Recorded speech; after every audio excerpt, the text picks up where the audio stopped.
Welkom by afperiode ouens. Vandag het ons weer 'n natuurwetenskap les en ek begin raak aan fotosintese. Ons gaan heel eers kyk na die belangrikheid van fotosintese soos julle op die breinkort kan sien.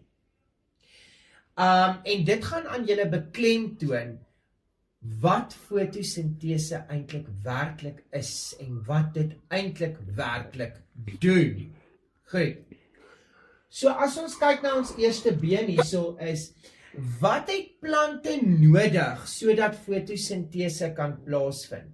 Plante het die volgende nodig. Ons het grond nodig. Hulle het water nodig.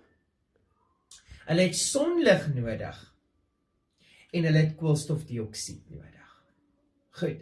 So, onthou, 'n plant se wortels is geanker in die grond. Die grond gee vir die plant minerale. Sommige van julle ouers sal julle hulle rose voeding gee. Met ander woorde, hulle sal beenmeel bygooi. Die grond gee minerale aan die plant. Water is nodig, dit word opgesuig deur die wortels. Sonlig vanaf die son wat energie dan nou gee, wat 'n chemiese reaksie binnekant die plant veroorsaak saam met die water. Goed, en die koolstofdioksied wat hulle van ons af kry. So daai 4 goed moet jy ken.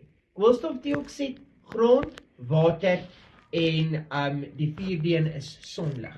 Het plante nodig vir fotosintese. Ouens, plante is die enigste produseerders op aarde.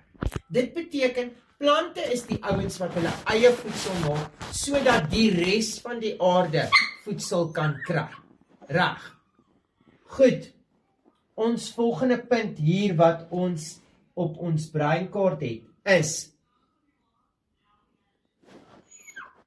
plante produseer hulle eie voedsel, soos wat ons nou net gesê het. Nadat ons gekyk het na die punt waar ons sê dat hulle die enigste produseerders is. Hulle maak hulle eie voedsel. Hulle het nie nodig om gou-gou uit sy grondsakkie te klim en op sy wortels te hardloop en vir hom 'n bok te gaan jag nie. Plante produseer sy eie voedsel. Die laaste punt op ons breinkaart is plante gee suurstof. Dit gee vir alle lewende dinge soos diere en mense suurstof om te kan oorleef. As hulle nie suurstof vir ons gee nie, kan ons nie asemhaal nie. Reg? Dus is alles afhanklik van plante. Dis baie belangrik om te verstaan. As ons aanhou bome afkap, gaan ons sit met 'n suurstoftekort, want daar word meer mense gebore elke jaar op aarde, maar ons kap meer bome af. Dis moet ons plante plant, ons moet bome plant, wat vir ons suurstof produseer. Mag julle 'n wonderlike pouse hê, en ek hoop julle het hierdie les geniet, en onthou dit is die basiese beginpunt van fotosintese. Onthou dit in jou agterkop, want as ons nou verder aangaan, kan dit net vir jou makliker. Totsiens, sien julle die volgende afperiode.